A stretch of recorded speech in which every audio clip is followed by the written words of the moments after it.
Hey look, Fatal Fury 2 is on Nintendo Switch Online, which makes this video somewhat relevant. Hoorays! I mean, sure, why not? It's not like NSO's for good boys and girls from many different ages or anything like that. Perish the thought.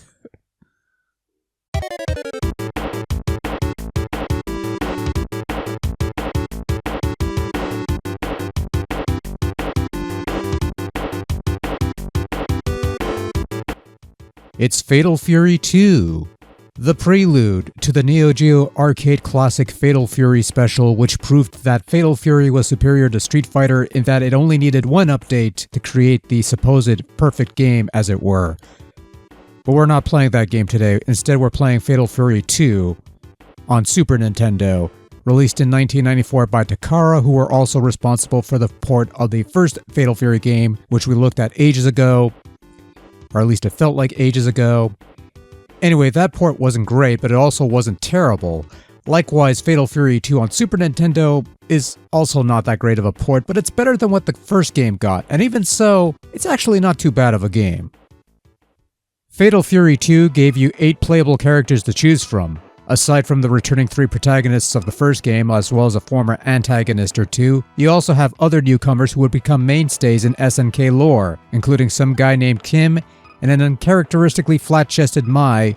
You've got a couple play modes, a standard 1P versus Com mode, which is your standard arcade mode. Pick a fighter, beat up all the other fighters, face 4 more bosses to get an otherwise underwhelming ending. A 2-player versus mode, and a group battle mode, which is more akin to the group battle mode of the Street Fighter 2 Special Edition whatever on the Genesis, and not the 2-on-1 dynamic mode of the first game, which would have been nice to play, but whatever.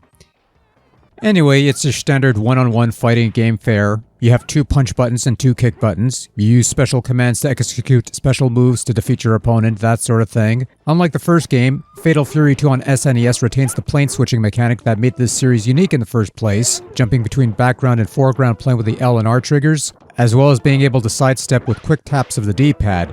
Not every stage supports this feature, but it's still a nice inclusion regardless. The game also includes desperation moves, last-ditch super moves that require a convoluted motion to execute and only available when your life meter is in the red. These are useful to turn things around in a pinch, assuming you can pull the move off, of course.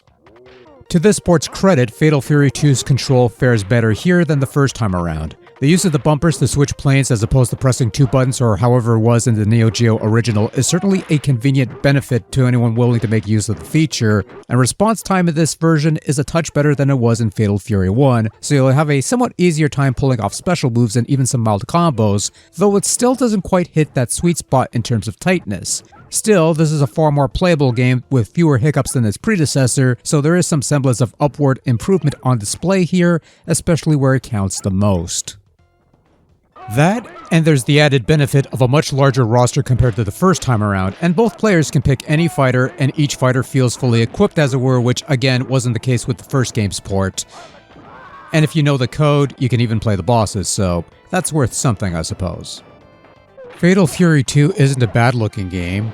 Sure, there's some missing details and animations, frames here and there, generally smaller sprites, and the somewhat unique player select screen with the roundup of fighters is ditched for a more basic screen, but on a whole the game looks fine.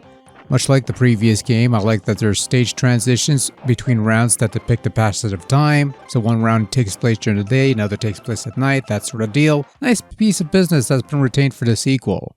Once again, sound remains a weak aspect in Fatal Fury's second outing on Super Nintendo.